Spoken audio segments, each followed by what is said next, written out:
है एवरीवन। आप सुन रहे मेरी कहानी इश्क मुर्शिद, मेरे यानी कि दिव्या सिंह चाहत के साथ। तो चलिए शुरू करते हैं। भाग 17। Mom she is my wife. जहाँ इस बार राम का इतना कहना था कि कृष्णकांत जी के साथ साथ अच्युत की आंखें भी हल्की चमक उठी थी, लेकिन रमा चौधरी के साथ शताक्षी एक क्षण के लिए अपनी जगह पर ही सन्न रह गई थी। तो वही पीछे खड़ी राध्या भी काफ़ी ज़्यादा हैरान ही नजर आ रही थी कि तभी गुस्से में ही रमा चौधरी ने कहा, क्या क्या कहा तुमने? वो एक्चुअली मॉम, वहाँ का माहौल ही कुछ ऐसा बन चुका था कि मुझे सिया से शादी करना पड़ा था। अदरवाइज वो लोग इसे यहाँ लाने के लिए कभी भी रेडी नहीं होते। इतना कहते हुए राम ने अभी उन सारी बातों को बताना शुरू ही किया था कि तभी गुस्से में ही रमा चौधरी ने उसके गालों पर एक जोरदार थप्पड़ जड़ दिया था, जिसके लगते ही माहौल में एक खूब सन्नाटा सा पसर चुका था। इस वक्त शताक्षी, राध्या और अच्युत के साथ साथ ऐसा लग रहा था कि जैसे चौधरी भवन की हवाओं ने भी अपनी सांसों को थाम लिया हो। माहौल ही कुछ ऐसा बन चुका था। तो तुमने शादी कर ली? एक बार भी मुझे इस बारे में बताना तक जरूरी नहीं समझा? हाँ। राम का चेहरा एक तरफ झुक चुका था, लेकिन अपनी बातों को कहते हुए रमा चौधरी का चेहरा गुस्से से कांप रहा था। आंखें लाल और छलक आई थी, लेकिन तभी उनकी बातों का जवाब देते हुए इस बार कृष्णकांत जी ने कुछ कहना चाहा था। रमा, ये तुम, आप बीच में कुछ मत कहिए, क्योंकि इस वक्त बात एक माँ और बेटे के बीच में चल रही है, इसलिए अभी कोई कुछ नहीं बोलेगा। तभी कृष्णकांत जी की बातों को काटते हुए रमा चौधरी एक बार फिर से गुस्से में ही कहा था, जिसे सुन कृष्णकांत जी भी खामोश हो चुके थे। तो वही रमा चौधरी एक बार फिर से राम की तरफ देखते हुए गुस्से में ही आगे कहा, जवाब दो, मैं तुमसे कुछ पूछ रही हूँ राम। इनफैक्ट वहाँ जाने से पहले मुझे इस बारे में इन्फॉर्म तक करना जरूरी नहीं समझे तुम? आखिर क्यों? मुझसे ज़्यादा अभी लड़की तुम्हारे लिए इम्पोर्टेंट हो गई है? नो मॉम, ऐसा नहीं है। वो बस सिया। Just shut up. तुम्हारे मुंह से मैं इस लड़की का नाम तक नहीं सुनना चाहती, समझे तुम? इस बार भी राम की बातों को रमा चौधरी ने काफ़ी गुस्से में ही काट दिया था, जिसे सुन अभी राम या फिर बाकी कोई कुछ कहता, उससे पहले ही रमा चौधरी ने अपनी आंखों से छलक आए आंसुओं को पोंछते हुए कहा, कोई बात नहीं, अभी भी ज़्यादा कुछ नहीं बिगड़ा है। तुम इस लड़की को जहाँ से लेकर आए हो वही वापस फेंक कर आओ। जाओ अभी तुरंत। रमा, ये तुम, मैंने कहा ना, इस वक्त कोई बीच में नहीं बोलेगा। इस वक्त। लेकिन मैं तो बोल सकता हूँ। जहाँ एक बार फिर से रमा चौधरी की बातों को सुन वहाँ मौजूद सभी चौंक गए थे। तभी एक बार फिर से कृष्णकांत जी ने कुछ कहना चाहा था, लेकिन रमा चौधरी ने उनकी बातों को काटा ही था कि तभी दरवाजे पे खड़े गजानन चौधरी की बातों को सुन शताक्षी चौधरी खुद में ही बड़बड़ा उठी थी। अब तो गई भैंस पानी में। अब तो ये लड़की रात दिन यही भाभी के सिर पर सवार रहेगी।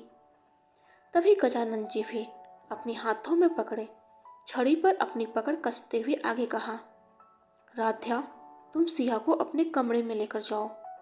जी नानू, राध्या ने कहा, और एक कदम आगे बढ़ी ही थी कि एक बार फिर से रमा चौधरी ने उसे भी रोक दिया था। ये आप क्या कह रहे हैं बाबूजी? आप घर में बड़े हैं, इसलिए मैं आपका सम्मान करती हूँ, लेकिन आप ऐसा कैसे कर सकते हैं? भाभी ठीक कह रही हैं। भला ये भी कोई शादी हुई?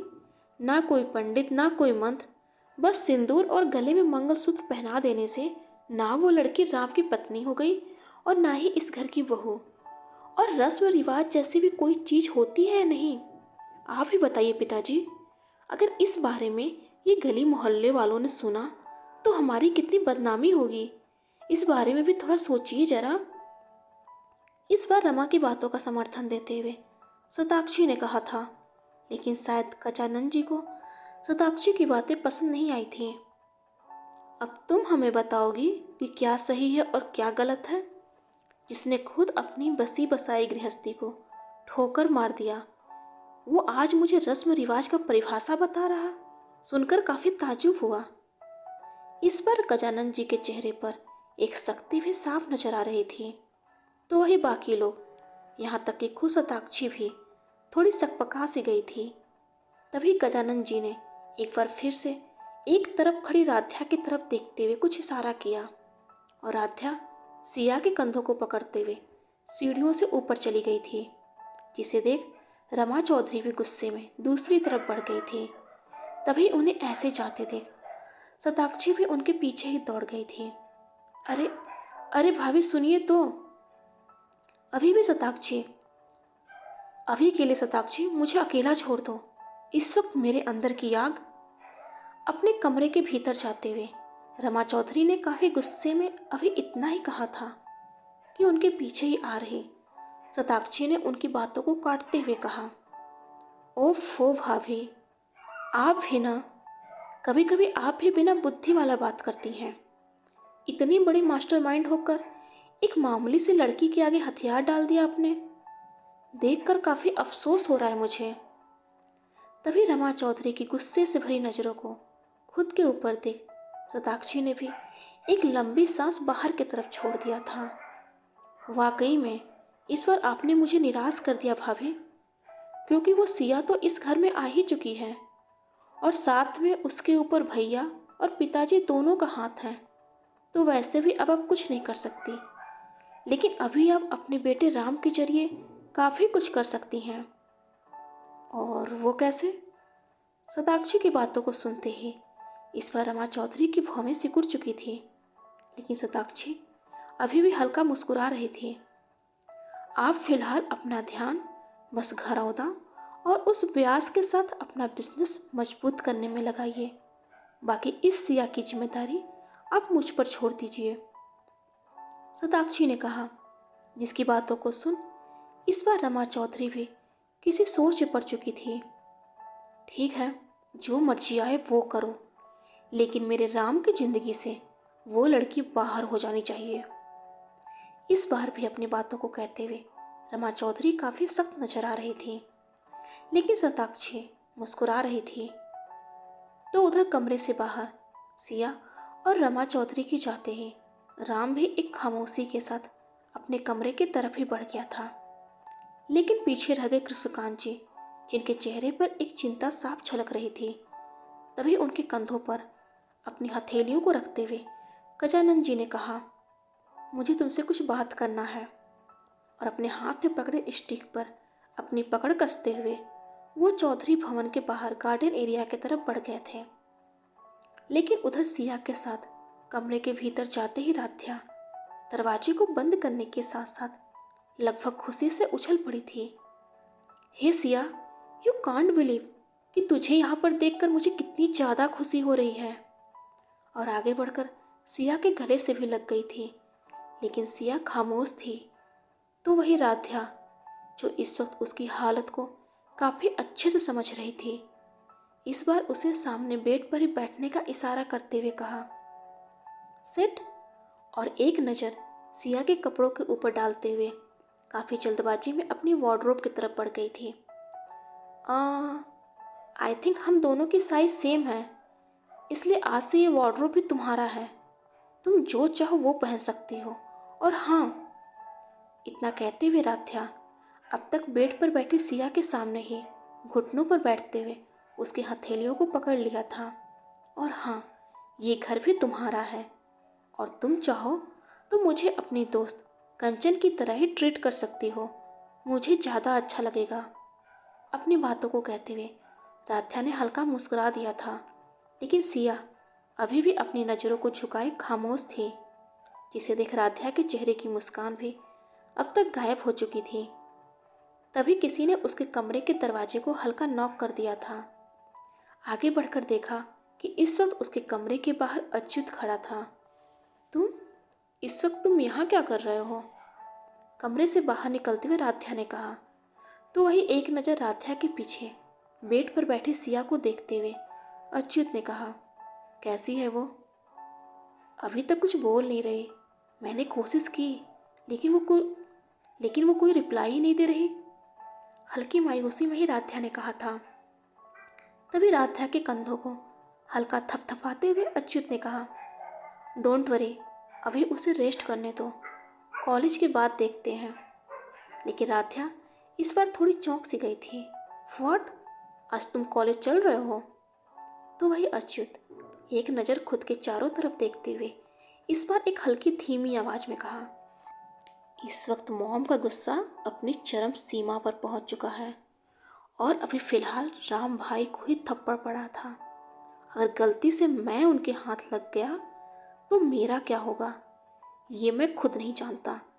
इसलिए इस वक्त मेरे लिए कॉलेज से सेफ जगह कुछ भी नहीं है। Actually you are right. ठीक है, फिर मैं भी जल्दी से रेडी हो जाती हूँ, फिर हम साथ में कॉलेज चलते हैं। और वापस से कमरे के भीतर जाते हुए उसने दरवाजे को बंद कर दिया था। तो उधर गार्डन एरिया में एक कुर्सी पर बैठे गजानन जी थोड़े सख्त नजर आ रहे थे। तभी उनके पास ही एक दूसरी कुर्सी पर बैठते हुए कृष्णकांत जी ने कहा, पिताजी, उस वक्त मुझे कुछ भी समझ में नहीं आ रहा था कि मैं क्या करूं। एक तरफ वो राधे, आप भी उसे और उसके आदर्शवादी सोच को काफ़ी अच्छी तरह से जानते हैं। अपनी बेटी को मोहल्ले वालों के बीच छोड़कर खुद को कमरे के भीतर कैद कर लिया था। उसे इस बात की भी परवाह नहीं थी कि मोहल्ले वाले उसकी बेटी के पक्ष में क्या निर्णय ले रहे हैं। और वो मोहल्ले वाले, उनकी सोच को भी आप अच्छी तरह से जानते हैं। आज भी वही माहौल बन चुका था जिससे सालों पहले रमा और उसके माँ बाबूजी गुजर रहे थे। पिताजी, जैसे उस वक्त मैं रमा का साथ नहीं देता तो उसके साथ गलत हो जाता, ठीक वैसे ही रमा की जगह आज सिया खड़ी थी। आज वो बच्ची निर्दोष होकर भी। कृष्णकांत, मैं तुम्हारी बातों से सहमत हूँ, लेकिन तुम वो नहीं देख पा रहे हो जो मैं देख रहा हूँ। तभी कृष्णकांत जी की बातों को काटते हुए गजानंद जी ने कहा था, लेकिन उनकी बातों को सुन कृष्णकांत जी की भवें सिकुड़ चुकी थी। मतलब, मैं कुछ समझा नहीं पिताजी, आप किस बारे में बात कर रहे हैं? जिसके जवाब में इस पर गजानन जी एक लंबी सांस बाहर छोड़ते हुए कहा, कृष्णकांत, ये बात तुमने ही बताया था ना कि राम की जिंदगी में कोई और है, लेकिन शादी उसने किसी और से कर लिया है। इसका अंजाम तुम समझ रहे हो? तो वही इस बार कृष्णकांत जी भी किसी सोच में नजर आने लगे थे। चेहरे पर अब तक उनके भी एक चिंता की लकीरें साफ नजर आने लगी थी। वही दूसरी तरफ अपने कमरे में राम बाथरूम से शावर लेकर बाहर आया ही था कि बेड पर रखा उसका फ़ोन बज उठा था, जो शायद काफ़ी देर से बज रहा था। लेकिन फ़ोन के स्क्रीन पर वेदिका का नाम देखते ही राम की भौहें सिकुड़ चुकी थी। एक क्षण के लिए वो किसी सोच में पड़ चुका था, लेकिन इसके साथ ही वेदिका का कॉल भी डिस्कनेक्ट हो चुका था और राम उसी सोच और शक्ति के साथ कमरे से अटैच्ड खिड़की के पास जाकर खड़ा हो गया था, जैसे इस वक्त वो समझ न पा रहा हो कि उसे वेदिका से कैसे और क्या बात करना चाहिए, क्योंकि उनका रिश्ता पिछले 4 सालों का था, जिसमें ज़िंदगी के हर एक कदम के लिए उन्होंने एक दूसरे से कस्में वादे किए थे। लेकिन अयोध्या जाकर राम सिया की तरफ आकर्षित हो चुका था और उसे जब तकलीफ में देखा तब वो बिना कुछ सोचे समझे उसके साथ एक बंधन में बंध गया था, जिसे कहीं न कहीं राम भी काफ़ी अच्छी तरह से समझ रहा था। लेकिन अब वो ये नहीं समझ पा रहा था कि अब वो वेदिका का सामना कैसे करेगा। तो उधर दिल्ली के famous press house news rights के भीतर खुद के कॉल को एक बार फिर से डिस्कनेक्ट होता देख वेदिका के चेहरे पर हल्की झुंझलाहट साफ नजर आ रही थी और शायद एक बार फिर से वो राम का नंबर डायल करने वाली थी कि तभी पीछे से आते हुए एक शख्स ने कहा, वेदिका मैम, चीफ सर ने आपको अभी जस्ट अपने केबिन में बुलाया है। जहां उस शख्स का इतना कहना था कि वेदिका भी राम को एक बार फिर से कॉल करने का आइडिया ड्रॉप करते हुए दूसरी तरफ बढ़ गई थी और एक केबिन के गेट को नॉक करते हुए कहा, एक्सक्यूज़ मी सर, आपने मुझे बुलाया? तो वही सामने ही एक ऊंची और आरामदायक कुर्सी पर बैठे हुए लगभग 40 से 45 वर्षीय गुलशन ग्रोवर यानी कि अच्युत और राधा का दोस्त राज ग्रोवर के डैड सामने ही खड़ी वेदिका को देख हल्का मुस्कुरा दिए थे। ओह यस वेदिका, अंदर आओ। और सामने ही उसे बैठने का इशारा भी कर दिया था। सर, आपने मुझे बुलाया था? एक बार फिर से वेदिका ने अपनी बातों को दोहरा दिया था।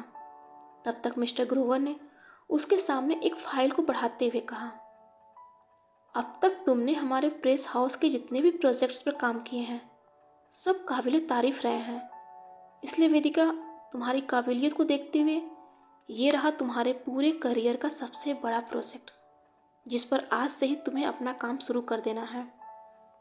लेकिन उस फाइल के पन्नों को पलटते ही वेदिका चौंक गई थी। घरौदा चाइल्ड केयर सेंटर? सर, ये तो जानता हूँ। ये चाइल्ड केयर सेंटर गरीबों और अनाथों की मसीहा मिसेस रमा चौधरी का है। लेकिन चाइल्ड केयर की आड़ में वहाँ गैर कानूनी तरीके से काफ़ी कुछ होता आ रहा है, जो एक इंसान के साथ साथ समाज के लिए भी सिर्फ खतरा ही है, गुलशन ग्रोवर ने कहा था। लेकिन उनकी बातों को सुन वेदिका अपनी जगह पर ही जैसे जम सी गई थी। डियर फ्रेंड्स, आज के लिए बस इतना ही, लेकिन अगले भाग में जल्दी मुलाकात होगी। और हाँ, अगर आपको मेरी स्टोरी पसंद आ रही है तो प्लीज़ लाइक, कमेंट और मेरे चैनल को शेयर और सब्सक्राइब जरूर कीजिएगा। हर हर महादेव।